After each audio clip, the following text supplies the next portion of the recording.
Bonjour à tous, nouvelle vidéo aujourd'hui dans laquelle on va voir comment travailler avec la fonction répète.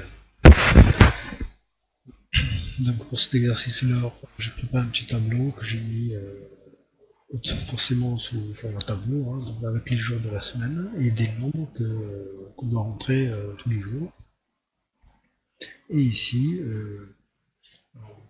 un, un- un mot qui va, une condition en fait, que si la condition est remplie, le mot qu'on a choisi apparaîtra, sinon rien. Donc pour les nombres, comme là je travaille sous format tableau, donc il n'y a pas besoin que je de tout sélectionner comme on fait d'habitude, appuyer sur CTRL entrée pour répercuter le travail. Donc là je viens juste à la première cellule, j'appuie sur le signe égal et je vais appeler la fonction aléa entre bords, aléa. Je l'appelle, je fais tab pour entrer, et je vais envoyer ici hein, donc les paramètres, donc un minimum et un maximum. Donc le minimum, moi, je vais mettre 85, en virgule, je vais mettre 120, j'appuie sur entrée. Voilà. Donc le travail s'est répercuté, c'est parfait. C'est des avantages de la fonction du travail sous tableau. Pour la fonction répète, j'appelle la fonction répète, et puis sur tab pour entrer dedans, et le texte. Dès qu'il s'agit de texte, en Excel, il faut le mettre entre guillemets. Donc moi je vais écrire faible par exemple. Si la condition n'est pas remplie, ce sera affiché faible. Point virgule. Donc là, il me demande le nombre de fois que je veux écrire ça. Ça va être indéfini en fait.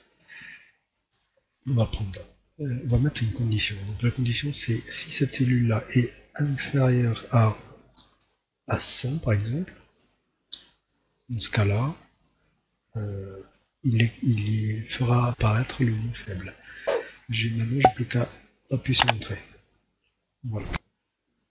Euh, Là, on n'a qu'un en l'occurrence, mais on vient ici, en dernière cellule, on voit déjà sur la barre de formule, et on prend l'habitude de toujours contrôler, touche F2.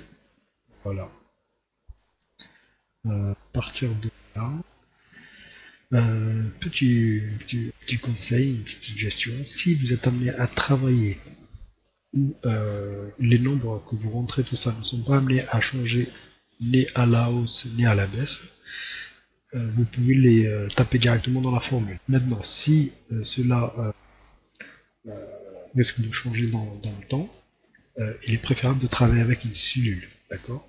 Donc je colorie ici une cellule dans laquelle je vais rentrer mes valeurs. Hein, et je viens de ma formule première. Je sélectionne ici le nombre que j'ai hardcodé, que j'ai tapé, et je viens choisir la cellule de référence, que je verrouille bien sûr. Pourquoi? Parce que quand ça va se répercuter, moi il n'y aura pas d'erreur. J'appuie sur Entrée. Voilà. Donc là on n'a que du faible. Faible, forcément, pourquoi? Parce que on a demandé à 120. Et ici on a 120 forcément. Donc si, admettons ici, je choisis 95, voilà, ça change. Donc 95, tout le reste, pareil, je peux changer, je peux mettre 110 par exemple. Voilà. Donc c'est dynamique, que ce soit pour la fonction aller entre bons, ça c'est normal.